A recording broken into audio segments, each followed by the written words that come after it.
Muchas gracias. Una pregunta, señor Fernández. Ha mencionado usted sector olvidado y la falta de política relevante y inversiones en este momento podría provocar en algún sentido unos daños irrevertibles en el sector. En el tema de infraestructuras de carretera. Sí. Los daños se están produciendo de manera exponencial y lo que cuesta 5 euros este año costará 25 euros en los 3 años siguientes, de los 3 a los 5 años. Es decir, el deterioro progresivo que se produce de las infraestructuras es especialmente grave en las carreteras, porque la conservación, rehabilitación de las autopistas y autovías se multiplica de manera exponencial conforme van pasando los años. Sobre todo yo lo recuerdo, lo comentaba antes, yo vine a comprarme mi moto aquí y tuve que ir con mi moto de aquí a Madrid. No se lo recomiendo a nadie, yo no he pasado más miedo en mi vida. Es decir, las fracturas que hay en la carretera son absolutamente increíbles. Entonces, bueno, todo eso va agravando, no solo por la circulación, sino el coste que supone después reparar todas esas autopistas. Una pregunta del público al señor Núñez. Hemos invertido menos que Alemania y Reino Unido, pero cada país, como una familia, ha de gastar según sus posibilidades y en relación a su riqueza. Viendo eso, la pregunta es, ¿no ha gastado España de más? Bueno, si cada país, vamos a hacerlo más fácil, si cada región de este país gastara en base a su riqueza, tendríamos regiones en España que serían auténticos desiertos y regiones otras riquísimas. Yo creo que la sociedad actual no se rige en que el rico gasta mucho y el pobre no gasta nada, precisamente es el sentido contrario, ¿no? España en absoluto ha gastado más de lo que le corresponde.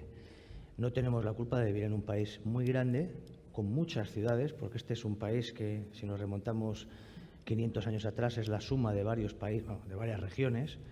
No tenemos la suerte de tener ciudades como París y León, París con 15 millones de habitantes, o como en el caso de Alemania, pues no sé si hay más de 10 ciudades que tienen más de 1 millón de habitantes. Este es el país que tiene la geografía que tiene, la orografía, y aquí hacer una carretera pues cuesta más que hacerla en Francia o en Alemania, ¿no? Por lo tanto, en absoluto hemos invertido más.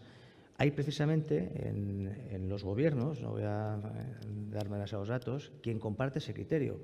Pero es que entonces llegaríamos a un absurdo, ¿no? Si al final una línea de alta velocidad en Japón tiene la suerte de mover en una semana todo el tráfico que mueve una línea en un año en España, pues tienen mucha suerte. Pero no porque nosotros no tengamos esa demanda de población, vamos a renunciar a tener una red de infraestructuras competentes. Si no hubiéramos hecho lo que hemos hecho, seguiríamos estando donde estábamos por la época que yo era pequeño y en el que ir con mis padres de viaje a Almería eran 12 horas en un 132 jugándose la vida, ¿no? Yo creo que para nada hemos invertido y, de hecho, las cifras lo demuestran. Hemos invertido muy bien, mucho mejor que en otros países, y algunas grandes compañías que han hecho grandes proyectos con empresas de otros países, pues cuando uno ve los costes de construcción que se barajan en otros países como Francia, pues ciertamente es que es sorprendente, es que trabajan al doble de coste, en el mejor de los casos, respecto a los costes unitarios que tenemos en nuestro país, ¿no? Creo que lo hemos hecho muy bien, esa por lo menos es mi opinión. Yo estoy totalmente de acuerdo y estamos hablando de inversión, no de gastos. No es gasto, ¿no? No es gastos. Una pregunta, creo que quizás corresponderá más al señor Fernández como abogado, ¿no? Vía Twitter.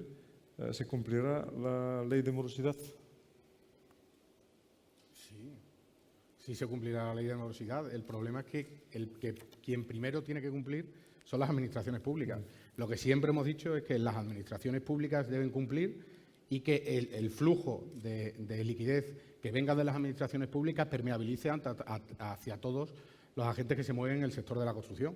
El problema es que la primera incumplidora es la administración pública. Por supuesto. Quería añadir un dato.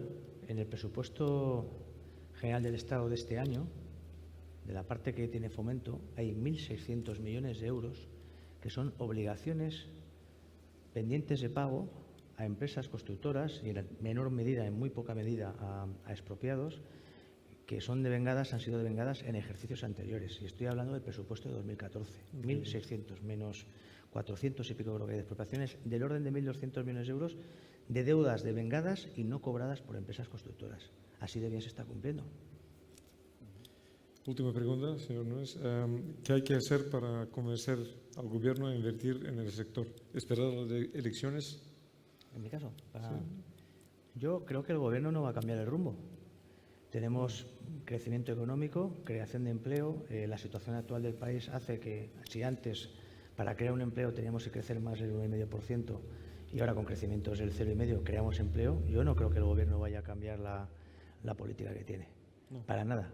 De hecho, nosotros, esta legislatura está descontada, es decir, no puede invertir más de lo que está invirtiendo, aunque quisiera. Tiene dinero para hacerlo, no lo va a poder hacer por el tema del déficit, salvo lo que he dicho, que Europa apruebe un plan extraordinario para dejarnos invertir más de las cifras que he indicado, sin impacto en el déficit.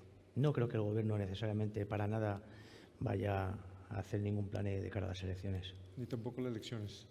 Ni elecciones van a... Hombre, las previsiones de crecimiento de empleo para este año y el que viene son bastante positivas. Sí. No le va a hacer falta. Pues nada, no hay más preguntas. Muchas gracias a nuestros ponentes por la participación y gracias al público.